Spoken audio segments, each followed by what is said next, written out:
Hey, are you curious how to sell your business while keeping your legacy alive?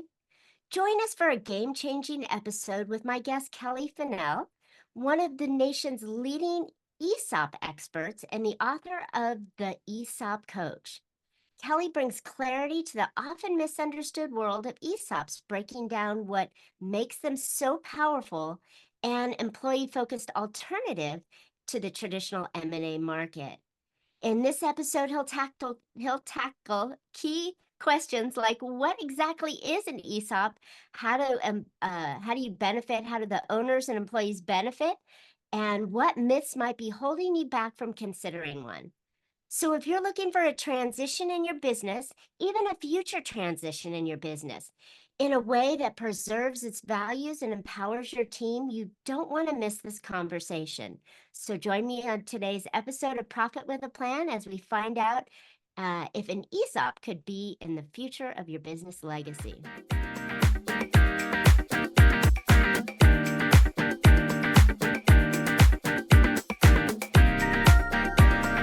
Hey, entrepreneurs, are you ready to boost your profit and grow your business?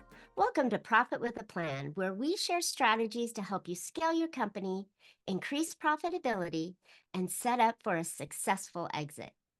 I'm your host, Marcia Riner. I'm a business growth strategist and the profit booster behind Infinite Profit. I've helped countless entrepreneurs to build highly profitable and sale-ready businesses. That's more profits now and a bigger payout later on. By the way, today's episode is sponsored by Infinite Profit, where we don't just talk profit, we deliver it. And if you're ready to take your business to the next level, go visit Infinite Profit Consulting and start boosting your bottom line today. All right, I've got one more thing for you, something special just for you for listening today. And if you ever thought that you wanted to avoid those profit plateaus, operational headaches, and pesky growth roadblocks, go grab my free Profit Booster playbook at boostingprofit.com, where I share 3 essential strategies to help you elevate your profits quickly. All right, let's jump into today's episode. Our guest today is Kelly Finnell. Kelly is one of the nation's premier ESOP consultants and sought-after speakers on this subject. He has spoken at more than 300 conferences and meetings throughout U.S., London, and Sydney, and has published numerous articles on the use of ESOPs in ownership succession planning. He is the author of the ESOP Coach, Using ESOPs in an Owner Succession Planning. He is a trusted resource on ESOP transactions. Kelly is also the president of the Memphis-based Executive Financial Services, Inc., and has graduated magna cum laude from the University of Memphis and their law school. Kelly, welcome to Profit with a Plan. Hopefully my mouth will continue to not flub as we go through the podcast. Thank you very much. It's good to be here. Nice. I love this idea. So I am, and I jokingly say, a recovering financial planner and financial advisor. So I'm very familiar with what an ESOP is, and I thought this was a really interesting topic to give business owners a different viewpoint on things that they can do to prepare their business for a future exit. And this is just one of many exit opportunities that they can take. So I'm glad to have you on today. Well, thank you very much. So quick question for you before we get rolling into it. How did you come from, having a financial degree, and it sounds like a law degree, and now you're talking about ESOPs? How did that happen? Totally by accident. Between my first and second year of law school, I worked for a firm in Massachusetts. And so I got out of the heat of Memphis and went to Massachusetts for a summer and worked for a group of pension lawyers. This was 1979. So ERISA, the law that governs retirement plans, was only 5 years old at that point. It's also the law that created ESOPs. So back in 1979, people communicated in a written manner via the U.S. Postal Service. So we were having our regular Monday morning meeting. The head lawyer opened an envelope and said, "We've gotten a request from one of our clients to have a white paper on ESOPs. And so all of these experienced pension lawyers looked around the room at each other, and each of them said, I don't know anything about ESOPs. We're going to assign this task to the kid. Oh, love it. In 1979, I was the kid. And so that was my introduction to ESOPs. I actually wrote my senior paper in law school on the subject, Wow. and that's what I've done ever since. I So love it. total happy accident. You know what? I love how the evolution of business occurs and how we fall into our positions many times. Yes. So let's break the barrier down for the audience that may not completely be aware of what an ESOP is. ESOP is an acronym, folks. So Kelly, please tell us what an ESOP is. Well, it stands for Employee Stock Ownership Plan, and it is several things in one. For a business owner, it is an exit and liquidity strategy. So in the world of exit and liquidity options, there is a sale to private equity, a sale to a competitor, a sale directly to employees, and then a sale to employees through an ESOP. So that kind of frames the world that ESOPs live in. They're a liquidity and exit strategy for a business owner, but they're also a retirement plan for the company's employees. So the stock that the ESOP purchases from the business owner becomes an investment in the company's ESOP retirement plan. So an ESOP is actually a first cousin to a 401k plan. Love it. But there are three key differences between an ESOP and a 401k plan that result in this being not just a retirement plan, but also that exit strategy and liquidity strategy for the business owner that I mentioned. So the first difference between an ESOP and a 401k plan is that an ESOP is allowed to borrow money. No other type of qualified retirement plan is allowed to do that. Second is that an ESOP can engage in certain transactions with parties in interest, and that transaction is the purchase of stock by the retirement plan from the business owner. And then the third key difference is that an ESOP is required to invest primarily in the stock of the sponsoring company. So when you put those four things together, this is a retirement plan that can borrow money. So it borrows money from a bank and from the selling shareholder. And so if you had a $10 million transaction, you might get $3.5 million of bank loan that would become cash at close for the business owner. And then the balance, $6.5 million, would be in the form of a seller note. So those are our two sources of capital to fund the purchase, bank debt and seller debt.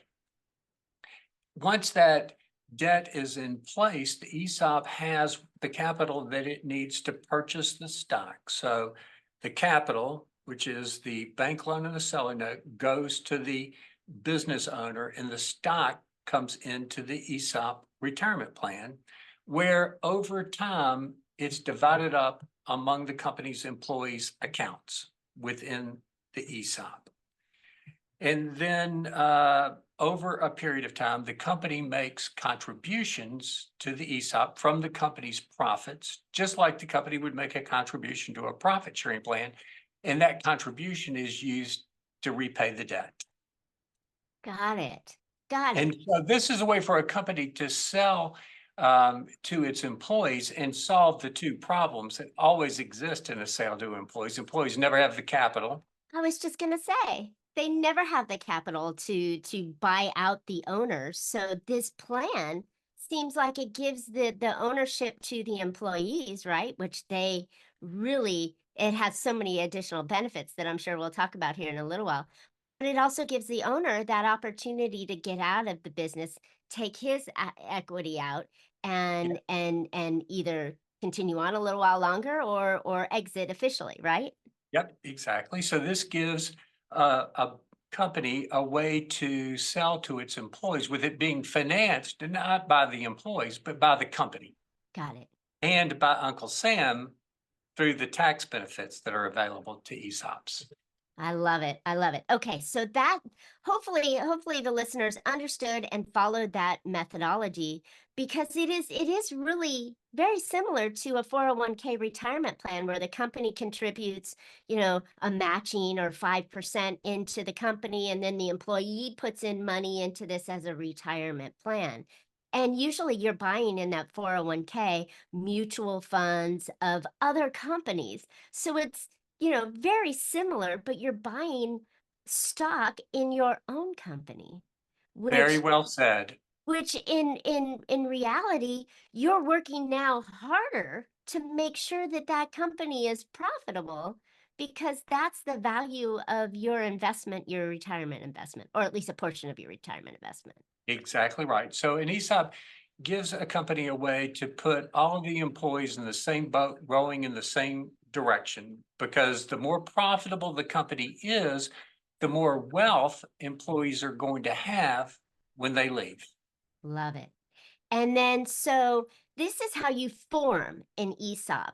How does one exit out of an ESOP as an employee owner, I guess would be the term. Yep, that's exactly right. The same way they would exit out of any other retirement plan. So there are 4 events that cause a distribution from any retirement plan, whether it's a 401k or a pension plan or an ESOP. And those 4 events are death, disability, retirement, and termination of service. Hmm. So when an employee has one of those events occur, let's assume the best case scenario, the employee reaches age 65 and they're ready to leave. So the company will convert the stock that's in that employee's account to cash, and that will be done beginning the year after the time the employee leaves, and it will be done at the rate of 20% a year. So the Ah, employee is not going to get paid a lump sum like they would with a 401k plan. They're going to get paid out in installments of 20% a year over a 5-year period. which is And less stressful to the company because this isn't a large publicly held company that has deep pockets that they can just pull out of, right? So it allows the company to plan and anticipate, except for termination and those kind of things, an opportunity to be able to have enough, we used to call it a sinking fund, right? Enough money to have available for those employees that are leaving at different that's times. exactly right. Yes. And so it's important for employees who participate in ESOPs to continue to participate in their 401k plan and save their money Sure. in that 401k plan so that they can bridge the gap between the time they leave and the time they start getting paid out under the ESOP. So the Well, two plans work hand in glove. sounds perfect. And in all reality, nobody ever needs their entire life savings on one day, right? They need to be able to have access to it over time. And having that opportunity is great. So when you're setting up this account, the employees really aren't funding a lot of it. They're funding part of their benefit or um, profit as they would have as an employee owner. That's right. So they're not writing a check. They're not transferring money from their 401k plan. They're not paying in that sense. But as you suggested, they're paying in the sense that they're going to work harder for the company. They're going to work smarter. They're going to make the company more profitable. And so it's really a sweat equity plan Love for it. the company's employees, where their efforts are going to make their retirement benefit greater. I love it. And what better way to get buy-in from your employees is to give them some ownership in the company. Then they're less likely to leave on a drop of a hat, right? It's kind of the golden handcuff kind of idea that, is popular with executives is they try and keep you on for a longer period of time. I think it's a great tool. Yeah, and so intuitively, everybody understands that, right? If I own a piece of the company, I'm going to work harder. But don't just take your intuition for that. This has become a favorite subject of people that are getting their PhD in management. Mm. And so there are over a dozen academic studies that document the fact that employee owned companies perform better and their employees are more motivated and have longer tenure because of this relationship between their efforts and the profitability of the business and the value of their account when they leave. I love it. So, one more conversation on the employee side and the benefits of the ESOP for the employees. How long does how early should the owner consider setting up this ESOP in a way that really benefits the company, right? He's not doing it when he's ready to leave the company necessarily. He's doing it early on, I would assume, so that the company value has an opportunity to truly benefit the employees, right? Because you need time. Well, Time's the best friend. yes, most business owners set up an ESOP toward the time they're ready to leave. But as you suggest, it's usually at least 5 years before their final exit. So Right. oftentimes an ESOP is used as a glide path to an exit for a business owner. So many of our clients are the CEO of the company at the time they do the ESOP. And after the ESOP is done, they start this glide path as they're being paid out on their seller note. And so they might transition from being the CEO to the chairman of the board and mentor that next generation of leaders that's coming along. So an ESOP is a strategy for those business owners whose spouse might say to them, I married you to have dinner, not lunch. I love that. Yes. Well, the funny thing about today's lifespan and economic times for business owners, many of us we don't ever think we're going to retire just because what else are we going to do, right? And our spouse would probably hang us out and, throw us out the door because we came home and now are bugging them. Exactly right. I was with a business owner in Dallas yesterday who is 84 years old. He just did the ESOP 3 years ago. And not only has he transitioned now, but the CEO of the company at the time of the transaction has now transitioned. Mm. And so this 104-year-old company has now is just beginning the fourth generation of senior leadership. Wow. And those are the kind of companies that are really attracted to ESOPs. He said to me, Dallas, Texas has had a company with my family's name on it for over 100 years. That's And I view this fantastic. company as my legacy.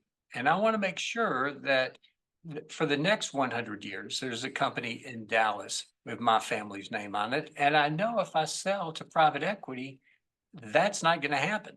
And Probably not. It will probably be assimilated into something else or broken apart, which is a common thing in mergers and acquisition kind of territory. But yeah, I love that because it really left something of value.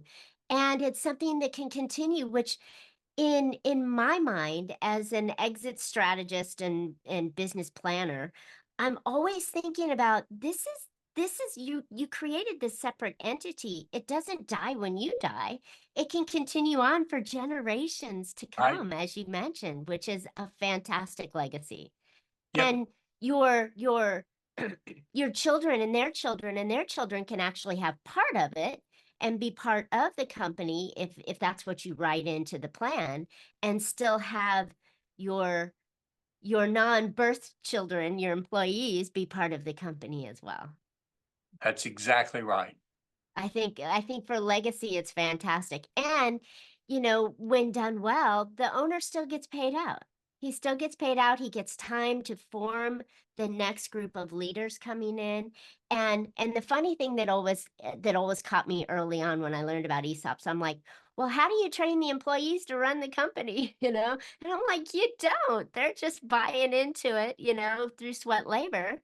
Like you said, you're actually having a well-trained leadership team running the company, and they could be part of the ESOP as well when they join on. And that's one of the most common misconceptions and things that concern business owners until they really learn about how an ESOP works. They think that after the transaction, their company is going to be run by committee and all of the employees are going to have a voice and a vote in the operation of the company. And as you said, that's not the way it works. You have a senior leadership team like you have now, but instead of you doing as much day to day as you've been doing in the past, you start handing over the reins gradually while you're mentoring them to make good decisions and to run the business the way you've run it. Right. And I think with that, I mean, the owner will still have, the founder, we'll call him, will still have control over the leadership, the guidelines, the bylaws, the direction, the motion of the company, and then sit on the board to oversee and direct and guide. And as companies grow beyond the startup phase and really start to turn into a real company that's going to live for forever and years, that's the kind of leadership you want to bring in as well. So this isn't something that just automatically happens with an ESOP. Chances are you can do this early on to really enhance the company to continue to grow profitably and having the power of many minds making decisions on the company with that board, rather than just the founder going, this is my baby, I'm gonna make it happen. Yeah, you're exactly right. There are really two things happening at the same time with an ESOP. It is a liquidity strategy, but it's also a management transition strategy. And those two things, as you're suggesting, can be separated. They don't have to happen at the same time. So if you start the management transition strategy ahead of the time you do the ESOP, it's going to accelerate the period of time for the owner to be able to get out successfully. Got it. Okay, so let me ask one question here that may be on the mind of the audience right now is this only for really big, like monstrous conglomerations, or could a smaller company with, maybe a dozen or 20 employees, is this still feasible in the small space? Uh, ESOPs are not for micro-sized companies. Okay. ESOPs are for small and mid-sized companies, although there have been some big ESOPs recently. And if we have time, I'll tell you about one of those that happened last year. My definition of a company that's a candidate for an ESOP is a company that has at least $1 million in adjusted EBITDA, Sure. earnings before interest, taxes, depreciation, and amortization. Those companies typically have at least 30 employees. And so over the last 4 years, our average size client had 4 million in adjusted EBITDA and 95 employees. And so somewhere between that million and $10 million of adjusted EBITDA is where we see the ESOP market, and between 30 and I guess the top end of our range was about 500 employees. Wow. So that's where the market is generally, but But that to me is a growth directed company that has already come out of that infancy phase, right? And they've grown into the late teenager, early 20-year-old kind not in age, but in maturity of the company. And I think that it's a fantastic opportunity for many listeners to be able to say, hey, here's another exit strategy that, as you said, liquidity, that I can slowly come out of the company. I can develop a plan that, works well. You can invest. I can get my money out over time, which is also a very tax friendly way to exit a company without getting a big fat lump sum and have Uncle Sam dip his deep hands into your pockets. There's so many benefits to that kind of slow exit versus the fast, okay, I'm done, let's leave, write me a smaller check. This, I think you can even put a real value on the company this way. yeah. So maybe we should talk for a minute about some of the tax benefits Yeah. that are available for ESOP companies. The first one, most people don't believe when I first tell them. An ESOP gives your company the ability to operate in the future on a tax-free basis. Ooh, like that. So no tax at the company level because it's going to be a flow-through entity. If it's not already an S corporation, then we're going to make it an S corporation. So no tax at the company level. The company's profits are going to flow through to its only owner, which is going to be the ESOP trustee. So we all know that every retirement plan has a trustee. I don't own the assets that are in my 401k account. Those assets are owned for my benefit by the ESOP trustee.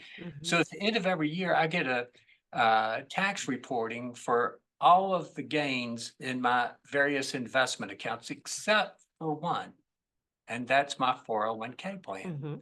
But nobody ever asked, why did I get taxed on all of these other gains and not the 401k plan? The answer is, I don't own those assets. Those assets are owned by a tax-exempt trustee. So what happens in the ESOP is you have a company that flows its profits through to a tax-exempt entity. So no tax at the company level, no tax at the shareholder level. So people say that's too good to be true. Right. That can't really happen. Publix Supermarket, which is the largest ESOP-owned company in the country, has 300,000 participants that participate in its ESOP, and Publix competes very well with Kroger. Kroger pays Exactly. tax. Yeah. Publix doesn't. And in the And they have company, wonderful service and wonderful employees, and that's probably why. But let me exactly. ask you a quick question though. That's on my mind. I had to write it down. So if it's an S corporation, aren't we only limited to 100 shares? No, Okay. because your only shareholder is going to be the trustee. Oh, so he's the trustee is the one share or 100 Shareholder. shares of it, right? So I guess technically you're still limited to 100 shareholders, but you're only going to have one. You're only So going to have one, and then the company has stock in the trustee. yes, and so That's where you can Publix, get the 3,000 employees or however many 30,000 employees that you went with the big one. 300,000 at 300,000. Sorry, I knew there were some zeros there. yeah, but there's only one owner. That's right. Okay. But those shares are owned by the trustee for the benefit of Got those it. employees. Okay, so that's where the S corporation came in because I went, Yep. wait a minute, only 100 shares. Yes, yes, very wise. Okay, cool. So then Publix, who is this large one, how long have they had an ESOP and running? Because I mean, pretty long time, right? Yes, this ability to have the tax-free company because of the combination of the S corporation and the tax exempt trust. This has been in the law for 25 years now. Okay. And so there are companies that have been taking advantage of this for that long. There's another company that everybody knows about that's a huge company, BDO, the large accounting and consulting firm. Yes. They did an ESOP last year. They sold a minority interest in BDO to an ESOP for $1.65 billion. For a minority piece? Yep. Wow. So sometimes clients or business owners will say to me, look, ESOPs are not for the financially sophisticated. The real financially sophisticated companies are hiring very expensive investment bankers and doing sales to private equity. I think the people I think at they're making a huge mistake. BDO are pretty financially sophisticated. And they decided that that was the best course for the future of their firm to be employee owned. Wow. Okay, so here's the other question as it relates to taxes, because I know we can go on this conversation for a really long time. I'm sure your presentations are hours sitting there. But if the trustee and the tax and offering the tax shelter and the tax deferral for that, the company still makes profits and still pays taxes to the IRS, right? Nope, no tax for the company. So it gives a business owner a way to have their company operate as if it were a church or a synagogue. Like a No tax. nonprofit. Wow.